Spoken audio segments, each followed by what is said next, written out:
जय हिंद साथियों, मैं विनिस पारा सर। स्वागत है आपका वर्ल्ड इवेंट्स हिंदी में। साथियों, अमेरिका के राष्ट्रपति डोनाल्ड ट्रंप आजकल ये पता है कि फुल फॉर्म में चल रहे हैं। साथियों, जैसे आज अमेरिका में सुबह होती है, अमेरिका के राष्ट्रपति डोनाल्ड ट्रंप अपने social media platform truth social पर एक पोस्ट डालते हैं। और इस पोस्ट में साथियों आप अपनी स्क्रीन पे देख सकते हैं, इसमें कहते हैं कि मेरी आज मार्क रूट जो नेटो के सेक्रेटरी जनरल हैं इनसे बात होती है ग्रीनलैंड के मुद्दे को लेकर, और हम इस बात पे सहमत होते हैं कि यूरोप की जो पार्टियां हैं, यानी कि यूरोप के जो देश हैं, मैं इनसे वन टू वन बात करने के लिए, एक एक देश से बात करने के लिए स्विट्जरलैंड जाऊंगा और स्विट्जरलैंड में मैं यूरोप के देशों से बात करूंगा। लेकिन ये आगे साथियों इस पोस्ट में ये भी कहते हैं, लेकिन कोई ये ना समझे कि हम ग्रीनलैंड पर पीछे हट जाएंगे क्योंकि यूएस ग्रीनलैंड को लेगा, क्योंकि ये यूएस यूएस की सुरक्षा की दृष्टि से, पूरी दुनिया की सुरक्षा की दृष्टि से ग्रीनलैंड यूएस के लिए बहुत ज्यादा इंपॉर्टेंट है। साथ ही साथियों इस पोस्ट में ये आगे कहते हैं, on that everyone agree the United State of America is the most powerful country anywhere on the globe by far much of the reason for this is the rebuilding of our military during my first term. आगे साथियों ये अपनी military का बखान करते हुए ये कहते हैं डोनाल्ड ट्रंप कि अमेरिका की मिलिट्री दुनिया की सबसे पावरफुल मिलिट्री है। साथ ही ये भी कहते हैं कि अमेरिका की मिलिट्री दुनिया की पावरफुल मिलिट्री इसलिए है क्योंकि मैंने अपनी फर्स्ट टर्म में अमेरिका की मिलिट्री पे बहुत ज़्यादा काम किया है, इसलिए अमेरिका फिर से महान बन रहा है।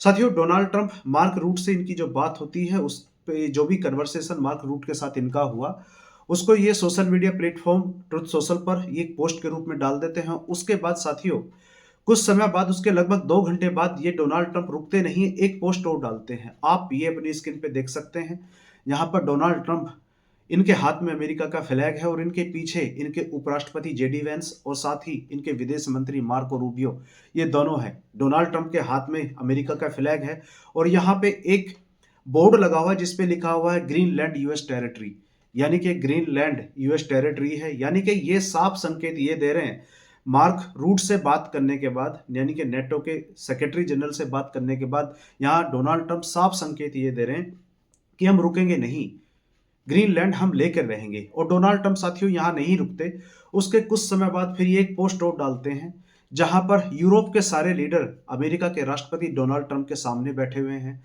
और आप यहाँ साइड में देख सकते हो एक मैप रखा हुआ है जिसपे इन्होंने, जो यूएस है ऑलरेडी वो तो है ही, लेकिन इन्होंने कनाडा को भी यूएस का पार्ट दिखाया है। साथ ही ग्रीनलैंड भी आप यहाँ देख सकते हैं, यूएस ने अपना पार्ट दिखाया है। और वेनेजुला, जो अभी रिसेंटली आपको पता है कि वेनेजुला के राष्ट्रपति को किस तरीके से डोनाल्ड ट्रंप की आर्मी ने, यानी कि अमेरिका ने वेनेजुला से उठा लिया है, और अब ये वेनेजुला को भी यूएस का पार्ट दिखा रहे हैं। डोनाल्ड ट्रंप तो साथियों ये भी कह चुके हैं कि मैं अब वेनेजुला का राष्ट्रपति हूं।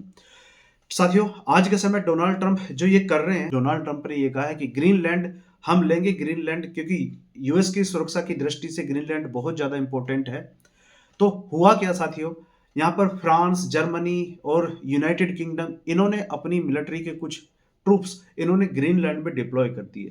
आपको जानकर ये आश्चर्य होगा कि यूनाइटेड किंगडम ने भी अपना एक ट्रूप ग्रीनलैंड में यहाँ पर डिप्लॉय किया। और डोनाल्ड ट्रंप साथियों इतना गुस्सा हो जाते हैं कि फिर ये एक पोस्ट और डालते हैं अपने सोशल मीडिया प्लेटफॉर्म पर। ये कहते हैं कि शॉकिंगली, मतलब ये कहते हैं कि हैरानी की बात है, हमारा एक शानदार नेटो सहयोगी यूनाइटेड किंगडम अभी डिएगो गार्सिया द्वीप, साथियों ये डिएगो गार्सिया द्वीप है, ये मॉरिशस का एक पार्ट है जिसपे लंबे समय से ग्रेट ब्रिटेन का इनका इनका कब्जा रहा है। और आज के समय इस द्वीप पर ग्रेट ब्रिटेन और अमेरिका की यहाँ पर ये इनके सैन्य बेस हैं। और डोनाल्ड ट्रंप ने साथियों ये कहा है कि अब ग्रेट ब्रिटेन इस द्वीप को मॉरिशस को देने की बात कर रहा है, जो कि 2025 में साथियों ब्रिटेन और मॉरिशस के बीच में जो समझौता हुआ था उसमें तय ये हुआ था, जिसपे डोनाल्ड ट्रंप ने खुद भी इसको एग्री किया था कि ग्रेट ब्रिटेन ये द्वीप मॉरिशस को दे देगा और 100 साल के लिए इनको फिर लीज पे ले लेगा, क्योंकि इस द्वीप के ऊपर साथियों अमेरिका और ग्रेट ब्रिटेन का यहाँ पर इनके सैन्य बेस बने हुए हैं। साथियों ये डोनाल्ड ट्रंप कहते हैं कि मॉरिशस को देने की योजना बना रहा है ब्रिटेन, और वह भी बिना किसी वजह के। इससे इसमें कोई शक नहीं है कि चीन और रूस कमजोरी के इस काम को नोटिस किया है। ये ऐसी इंटरनेशनल पावर है जो सिर्फ ताकत को पहचानती, इसलिए यूनाइटेड स्टेट ऑफ अमेरिका मेरे नेतृत्व में अब फिर 1 साल बाद पहले से कहीं ज़्यादा सम्मानित है। यूके की इस ज़रूरी ज़मीन देना बहुत बड़ी बेवकूफ़ी और यह नेशनल सिक्योरिटी के उन कारणों में से एक है जिसकी वजह से ग्रीनलैंड को हासिल करना ज़रूरी है। यानी कि साथियों, अब अमेरिका के राष्ट्रपति अभी तक तो इन्होंने कनाडा को कहा था कि कनाडा अमेरिका का 51वां स्टेट कनाडा को बन जाना चाहिए। उसके बाद में ग्रीनलैंड पर आ गए। वेनेजुएला में इन्होंने क्या किया आपको पता है, क्योंकि वेनेजुएला का जो ऑयल है उस पर आज के समय अमेरिका अपना कब्जा जमा कर बैठ गया है और अब ये ग्रीनलैंड को कह रहे हैं कि ग्रीनलैंड को हम लेंगे। और जब ब्रिटेन अमेरिका के साथ यहाँ हाँ में हाँ मिलाता हुआ इन्हें नहीं दिखा, तो अब जो ब्रिटेन के जो ये द्वीप हैं डिएगो गोर्सिया, अब डोनाल्ड ट्रंप ये कह रहे हैं, इनडायरेक्टली इनका कहने का मतलब यहाँ यही है कि ग्रेट ब्रिटेन वालों अब आपका नंबर है। आपने ज़्यादा यहाँ पे 3-5 करने की कोशिश की, तो ये जो आपके जो द्वीप हैं जिनको आप ये कह रहे हो कि हम मॉरिशस को इनको देंगे और लीज पर फिर इनको लेंगे, इन्हें हम अपने कंट्रोल में ले लेंगे, आपसे छीन लेंगे।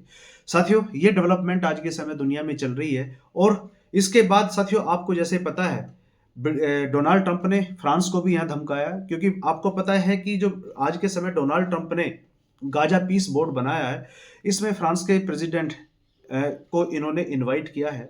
और खबर अंदर से यार ये कि फ्रांस के प्रेसिडेंट इस गाजा पीस बोर्ड में यहाँ पर इसमें इन्होंने कोई इंटरेस्ट नहीं दिखाया है।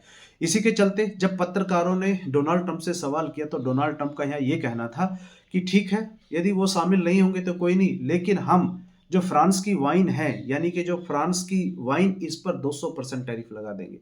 यानी कि साथियों, आज के समय डोनाल्ड ट्रंप जिस देश पे उंगली रख देते हैं कि ये मेरा है, ये अमेरिका का है, मतलब आज के समय वर्ल्ड ऑर्डर नाम की कोई चीज नहीं रह गई है। डोनाल्ड ट्रंप जो चाहते हैं, जैसे चाहते हैं, उस तरीके से दुनिया को आज के समय चला रहे हैं। अब आपने देखा होगा कि यदि कोई देश इनके साथ सहमति नहीं रखता तो उसे ये टैरिफ की धमकी देते हैं। आने वाले समय में क्या होगा, क्या फ्रांस पर ये 200% टैरिफ लगाने की जो बात कर रहे हैं कि हम फ्रांस की वाइन पे, यानी कि फ्रांस की जो लिकर है उस पर 200% टैरिफ लगा देंगे, ये कितनी सच साबित होती है। और ग्रीनलैंड को लेकर जब इन्होंने कहा कि ठीक है, मैं यूरोप के देशों से बात तो करूंगा, लेकिन ग्रीनलैंड तो हमारा ही है, ग्रीनलैंड को हम नहीं छोड़ेंगे। आने वाले समय में साथियों देखना होगा कि जियोपॉलिटिक्स आने वाले समय में किस करवट बैठती है। तो इस वीडियो में फिलहाल इतना ही। यदि आपको ये वीडियो पसंद आई है तो आप सभी से रिक्वेस्ट है कि चैनल को सब्सक्राइब कीजिए, वीडियो को लाइक कीजिए। मिलते हैं साथियों अगली वीडियो में। बहुत बहुत धन्यवाद।